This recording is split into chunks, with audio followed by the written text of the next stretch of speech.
Hel- Hello there. Welcome to our live newsletter segment. I am Kelly Hayes here with Kanisha Webb, Giovanna Del Garbino, and Angela Ignaski. In order to end the year in true OU fashion, this segment is named OMS Fest. And yes, there needs to be a hashtag because it's what we do. Now, I'm sure you're wondering why we picked Fest and why we are calling this OMS Fest and where Fest began. But before I get into about Fest, we just decided it'd be a fun way to start the year or end the year in true OU fashion and kind of get our last project and end it with a bang. But Fest actually originally started in, well, festivals actually started in 1589. That's when the term was coined, and the Athens Fests are actually about 23 years old. And here's a little Fest recap coming up for you from this year. This year they had the Number Fest, they had Mill Fest, High Fest, Palmer Fest, all the fests, and now OMS Fest. So Giovanna actually wrote an article you can check out on our website called The Number Fest, Is It Really the Best Fest? You can check it out on our website. She coined it the quote-unquote 12 Fest, or Number Fest is basically like a Woodstock modernized, and you can check out the full article on ohiomarketingstudents.com. Just put in the search bar Fest and you'll find it. Next, we're going to hear from Angela about our live blogger segment. Yeah, so hi. This week the features blogger is Her Campus. For those of you who don't know what Her Campus is, it is a nationally segmented magazine. They are on different schools across the country. Our chapter was started about 2 years ago. They've been pretty successful, and even though it's called Her Campus and they focus on female-oriented content, it really could be still great for guys to read. They just have a lot of general information stuff too. So one area that you can see on their website right now, it's pulled up for you, is the Her Campus blog. And actually, I think that that's a good example of, a lot of different content. They have ways to save money, how to score a great internship, and most recently, this one is more so for the girls, but why baseball player butts are the best kind of butts. So as you can see, there's a lot for everyone there, but they do a great job, and so you should make sure you check out their website. And now Kanisha is going to give us our news updates.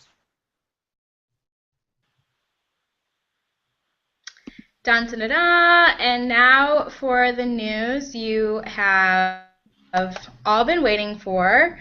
Aaron Carter will be here at Ohio University. Yes, that Aaron Carter, he will be on campus April 24th and perform on South Beach. It's sure to be some kind of Aaron's party. And it's completely free, so you don't want to miss out. And for the seniors out there, this may be the greatest news yet, but Bro Bible actually named OU as the top party school of the year, which is pretty exciting. And they said that the Palmer Fest was the biggest party in the country, so way to end the year off with a complete bangaroo. A direct quote from the article says, "I'm speechless. These kids are savages. I really don't think anyone goes harder than Ohio University." So that pretty much sums it up. Next up, keep those memories flying high and participate in Senior Week. Giovanna's got more info on that and much, much more. Hello, my fellow seniors. Congratulations, first off. We're almost done, 2 weeks left. As graduation is quickly approaching, the Ohio University Alumni Association is celebrating the graduating seniors this week by having Senior Week. All week, events are planned throughout campus, and all of these events are sponsored by various groups and offices around campus. So far, there's been an eating contest, OU swag giveaways, and an international dinner called Dinner with 12 Strangers. There are only 2 events left this week, so you definitely do not want to miss out. On Thursday, April 17th, you can enjoy breakfast from 10 a.m. until noon in the Multicultural Center with BSC, PB, and the Black Affairs Commissioners of Student Senate. Later on, from 4 to 7 on South Beach, you can enjoy 90s Night on the Green, sponsored by UPC, University Program Council. On Friday, April 18th, you can wrap up the week by visiting Ohio University Alumni Association at Conacher Alumni Center from noon until 4. And then you do not want to forget to head to Pigskin later on for the senior special to celebrate our final stretch of being a student at OU. Don't forget to participate in the Flat Rufus Instagram contest. Flat Rufus will be placed all around campus for students to take pictures with. Post your pictures to Twitter, Instagram, or Facebook using @OhioSAB and Ohio Alumni for your chance to win a Rufus t-shirt. Locations are going to be announced the rest of the day all around social media. Next, we're going to talk about a little infographic of a wrap-up of OMS from everything we've learned this semester.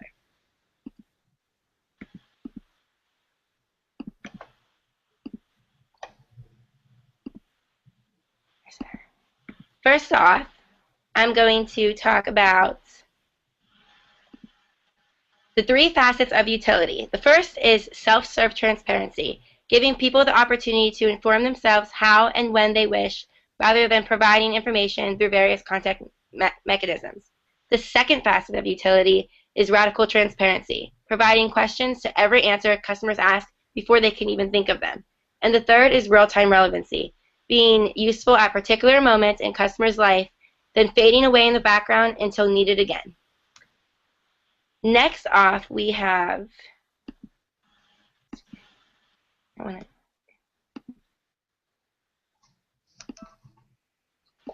who's talking next? Kanisha. So why do these ideas really matter? No worries, we got you covered. Here are some tactics on how to use 3 key ideas from utility, contagious, and in-class discussions in your life after this class. Number 1 is to market your marketing. Launching new content is just not enough. It's the start of the journey, not the end.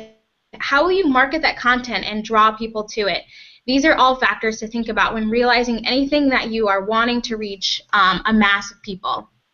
Also, always think of ideas to incorporate utility with. Make the information be something that can be found useful to people. You want information so good that people will pay for it, or tell their friends about it, or tweet about it. So it's all about striking a chord and making it so that people will really resonate with it. Additionally, it's important to find ways to use social media on a normal basis that creates some type of utility. Social media is the main way to spread utility, but you know, if you end up working for a company that really wants to do this, you could help suggest a game plan on how to effectively work that for them. I mean, we have been working on different channels all semester and become rock stars at it. So remember these pointers and you should be good to go. All right, so next we're going to talk a little about SEO, or search engine optimization, which is really the process that affects the visibility of a website or page. And you really always want to be number 1 in Google's eyes. You definitely don't want to be on page 12 or 13. But there's a couple things you really need to look out for, especially when working with WordPress or working with social media. First point is organic versus paid. Organic search is just when someone finds it on a Facebook page or a Twitter page, you share it, you like it. That's organic. You didn't pay for that media. Paid, of course, is if you're on Facebook and you have a Facebook page like we have at OMS, you can boost posts for a couple dollars, or you can boost them for a lot of dollars. But you always want it to be organic instead of paid, because who wants to pay for advertising?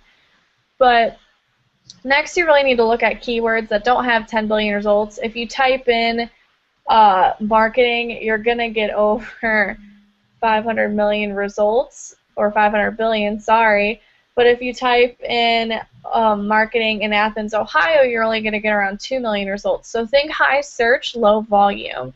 Also, make sure your keyword is in your title, URL, meta description, and headers, and throughout the text. Make sure it's always in your SEO title. And in your target, and make sure it's also in your alt tags on photos. Another thing to consider is using outbound links to increase your SEO more, and try to get your page title to 40 characters or more. The longer, the better.